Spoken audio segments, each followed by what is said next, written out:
Halo teman-teman semua, salam sukses ya. Kali ini saya akan menjawab salah satu pertanyaan yang mampir di channel YouTube saya. Apakah telur dari indukan muda itu bagus untuk ditetaskan?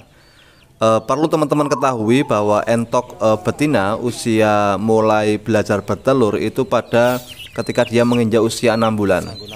Jadi kalau di daerah saya itu usia 4 bulan sampai 5 bulan itu dianggap atau disebut dengan entok diri atau entok doro.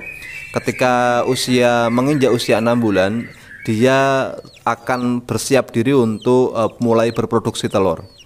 Nah, pada usia 6 bulan ini teman-teman harus mulai mengamati tingkah laku entok betina muda yang dia sedang siap untuk bertelur. Teman-teman harus menyiapkan petarangan atau tempat untuk bertelur sehingga nanti dia telurnya tidak di sembarang tempat.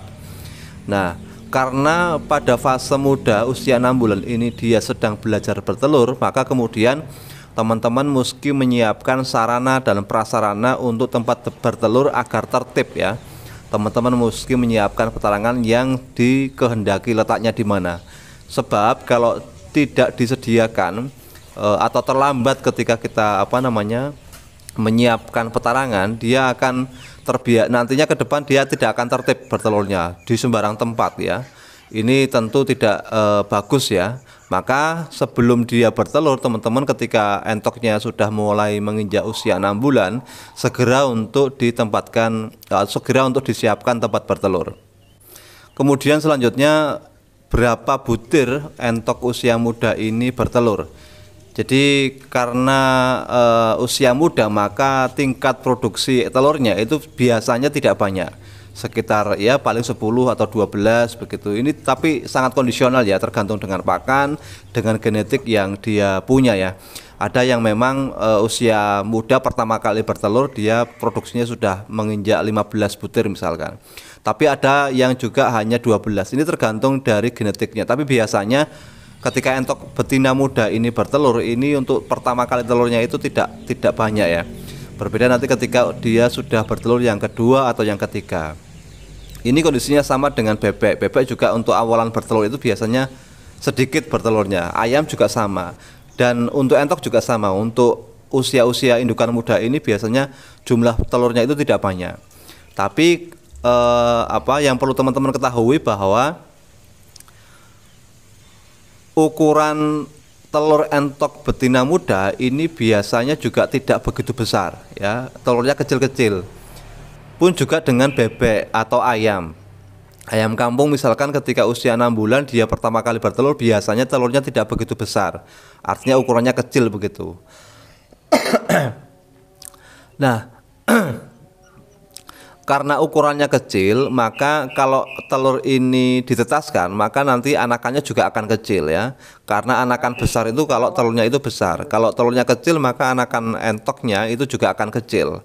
Karena itu biasanya kalau di daerah saya untuk telur tembean namanya, telur pertama kali ya, pengeraman pertama kali entok muda ini biasanya tidak diambil, tidak untuk ditetaskan.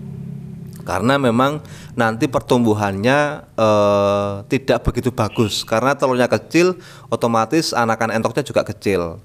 Nah, tapi kalau ngomongin daya tetas ya, loh. Ini telur entok dari betina muda atau betina tua ini sama-sama bisa menetas. Ya. Yang penting itu dia fertil, artinya ada kawin dengan pejantan. Kemudian pengeramannya bagus. Sepanjang dia kawin, nanti telurnya akan fertil, kemudian dierami dengan baik, insya Allah daya tetasnya juga baik ya. Kalau ngomongin daya tetas, telur entok muda itu juga bisa menetas dan daya tetasnya juga tinggi ya.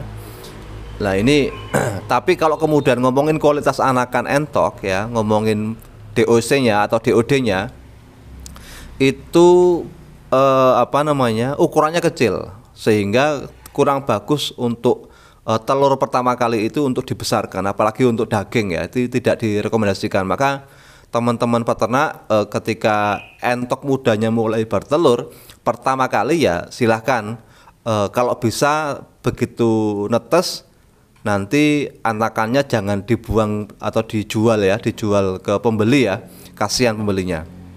Tapi hemat saya, telur pertama kali ini, telur tembean kalau di bahasa Jawanya itu, telur tembean ini tetap harus dirami oleh induknya, karena dalam proses pertama ini induk usia 6 bulan ketika dia bertelur, dia akan belajar mengeram. Nah, kalau telur pertama kali ini diambil, dia tidak akan belajar mengeram. Nanti ke depan kalau teman-teman mengandalkan penetasan menggunakan induknya, maka akan kerepotan. Dia nanti akan bingung dan tidak terlatih untuk mengeram. Maka saya anjurkan untuk telur tembean tetap ditetaskan oleh induknya, tapi jangan dijual ke keluar ya. Itu dipelihara sendiri, nanti dipotong sendiri. Yang penting telur pertama itu tahapannya untuk belajar ya. Belajar dia bertelur, belajar dia tertib dalam bertelur di tempat yang telah sediakan, kemudian tertib dalam mengerami, kemudian nanti kita amati apakah betina entok muda ini dia daya tetasnya bagaimana. Karena kalau daya tetasnya itu rendah, nanti biasanya entok ini tidak pandai mengeram, karena indukan entok itu tidak semuanya mahir dalam menetaskan telur ya. Contoh misalkan begini, saya punya tetangga itu telur entoknya itu mencapai 20 ketika dia rami, maka dia hasilnya itu 18 atau 19 butir itu bisa menetas. Ada yang juga hanya bisa menetas 11 dan lain-lain. Artinya entok yang bisa mengerami telur banyak dan daya tetasnya tinggi ini perlu untuk ditandai, ditelateni atau dirawat sehingga ke depan nanti dia akan akan kita prioritaskan untuk dikembangbiakkan, karena genetik bisa mengerami dengan baik ini juga nanti kemudian nanti akan turun ke anaknya dan anaknya bisa kita kembangkan lebih jauh. Kalau indukan yang tidak bisa mengeram, saran saya untuk dijual saja, karena nanti tidak akan menambah produktivitas entok teman-teman semua. Demikian ya, sekedar menjawab pertanyaan dari teman-teman, semoga bermanfaat. Sampai jumpa di video berikutnya.